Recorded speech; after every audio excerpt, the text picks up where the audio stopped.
Hey everyone, welcome back to Yamcha Therapy, where we break down the things that shape our world, influence our mind, and sometimes control us without even realizing it. I'm Hayden Koh, and today we're diving back into something we started last week, the culture of fear. In episode 1, we talked about how fear is everywhere, how the media, politics, and even social media thrive on keeps us scared. But today, I want to take this deeper. Because fear doesn't just exist in our world, it controls us. It affects the way we think, the way we act, and the choices we make. It stops us from taking risks, holds us back from opportunities, and can even shape the way entire societies function. So today we're going to explore how fear influences our personal decisions, how it's used in marketing and business to manipulate us, how entire societies can be shaped by fear-based thinking, and most importantly, how can we take back control? Okay, let's start small, our own daily lives. We might not even realize, but a lot of the decisions we make are based on fear. Think about it. Have you ever turned down an opportunity because you were afraid of failing? Have you ever avoided speaking up because you were scared of what people might think? Have you ever stayed in a bad job, a bad relationship, or a bad situation because the fear of change seemed worse than the solution or the situation itself? This is how fear works. It disguises itself as logic. It tells us, what if it doesn't work out? What if people judge me? It's safer to just stay where I am. Scarcity mentality. But let's be real, most of the time, the thing we're afraid of never ever happens. We spend so much time stressing about worst case scenarios that we forgot about best case scenario. Think about this. How many amazing things in life would never have happened if someone let fear stop them? If people never took risk, we wouldn't have new inventions, groundbreaking discoveries, or even simple things like new friendship and experiences.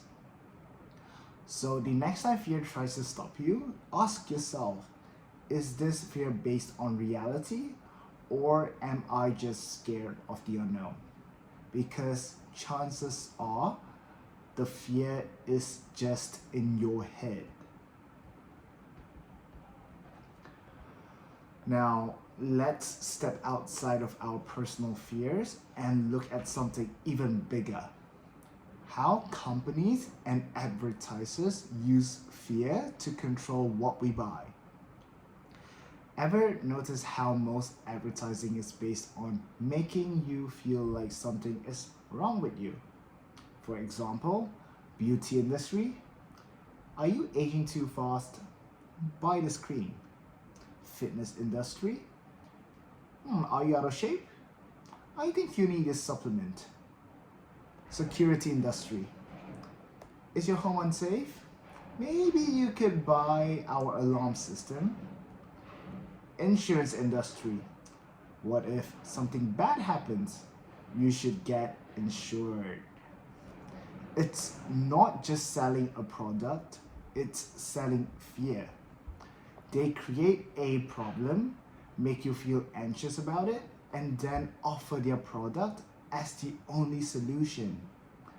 And it works so well because, like we talked about in episode 1, our brains are wired to pay attention to threats. If we hear about a risk, our first instinct is to protect ourselves, and companies know this. Even seeing those limited time offers that says, only 2 left in stock. Buy now before it's too late. That's fear-based marketing. They're triggering our fear of missing out, making us panic so we don't think logically before buying. And this happens everywhere, not just with products, but even with news and social medias. Every click, every purchase, every reaction we give to fear-based content makes someone money. So next time you see an ad, ask yourself, are they selling me a product or selling me fear? Alright, so let's zoom out even more, because fear doesn't just control individuals, it can shape entire society. History is full of examples of how governments, leaders, and powerful institutions have used fear to control people. Let's look at a few examples. For the first one, the witch hunt, the fear of the unknown. In the 1600s, thousands of people, mostly women, were accused of witchcraft and killed. Why? Because society was afraid of anything they couldn't explain. Fear made people turn against their own neighbors. Second example, the Cold War, fear of the enemy. For decades, Americans and Soviets were thought to fear each other.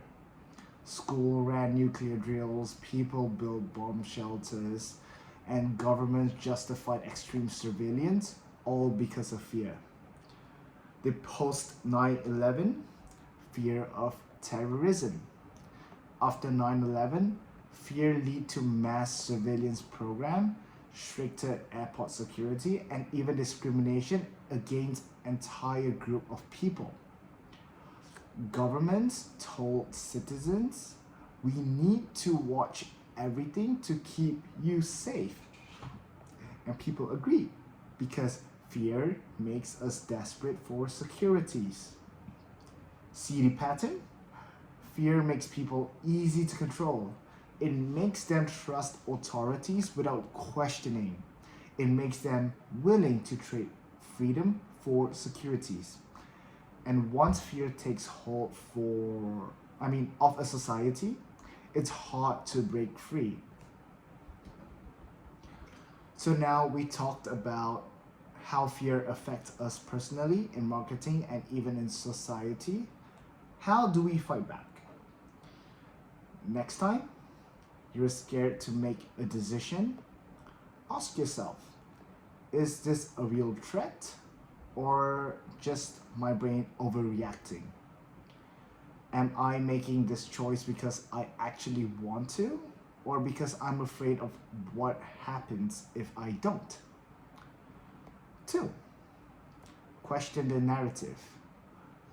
Whenever you see a scary headline, ad, or political message, ask yourself, who benefits from me being afraid? Is this information based on fact or just emotions? Am I being manipulated into making a choice out of fear?